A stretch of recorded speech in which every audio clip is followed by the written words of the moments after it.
Amen. Blessings to you, beloved of God. This is week 5 of XGEN. And so, what we want to do this week, you are already have gone through your listening campaign and you've been out there listening to the stories of your friends and faithful and family in the community, and so we're hoping that you got a lot out of that. That listening to the stories of your friends and family and associates have been good medicine. Amen to you.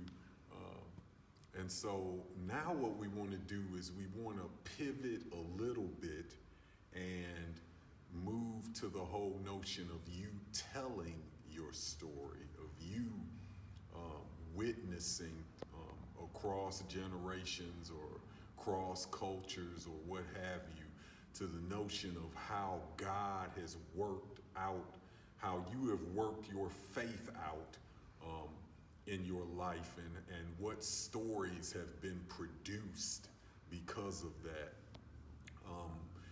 We got a great sermon this week from Pastor Anderson, and she told the story of how she fell with the jello when all her family was there, and her great aunt came and created a space for her through God's grace by telling her story that, yeah, you're not the only one that's fell flat on your face.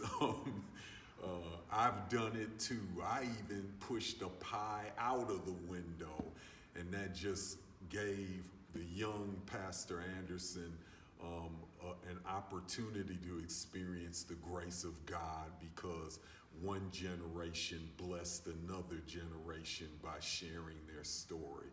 And so now it's your turn, church. And so one of the pieces that we want to share with you is this very familiar story in 1 Samuel of this incredible piece with David and Goliath, which is a story that's an incredible story. But reading this book called Messy Church by Ross Parsley, he tells this story in his intergenerational book about this story of David and Goliath, and how David, as a young shepherd, was the youngest son in the family of Jesse, I think 8 brothers, and Samuel, the prophet of God, going to anoint David, but nobody thought that he would be there to anoint this young shepherd guy, a millennial or a Generation Z person who they can't be the leader. It's got to be somebody older. But so God has sent Samuel to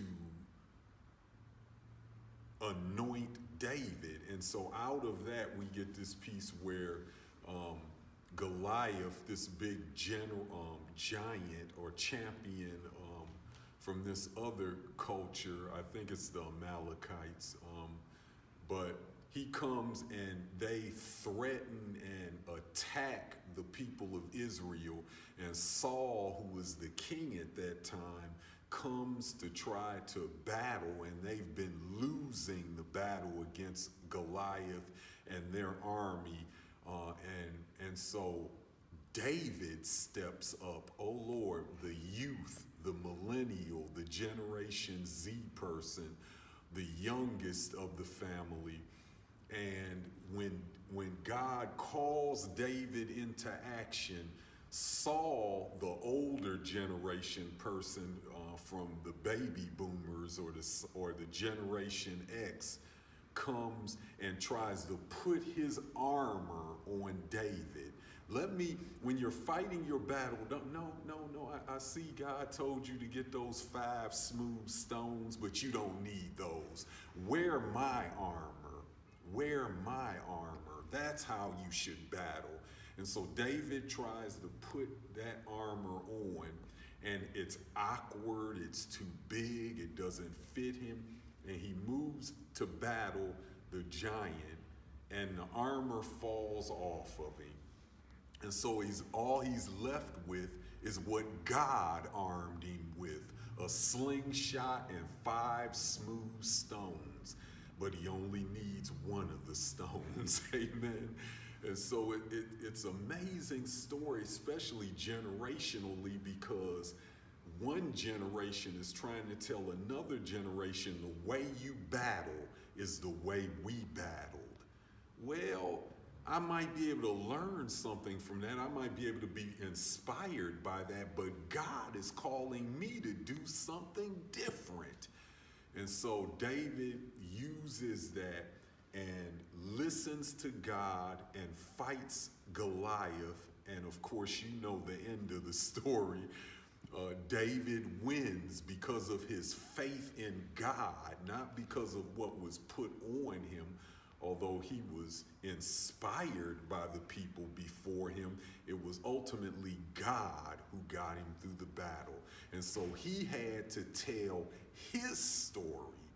And so now, beloved, we are asking you to tell your story, your truth for this moment, which is prophetic. I mean, prophets, we believe that prophets are prophets because they're able to predict what comes in the future. But actually, prophets spoke truth to the reality that was in their moment.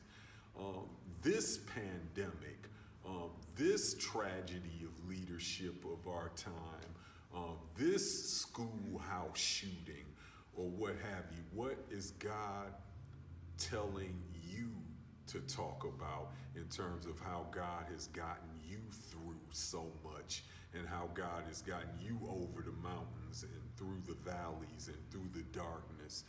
And so we're awaiting your story. Please tell it in the name of God.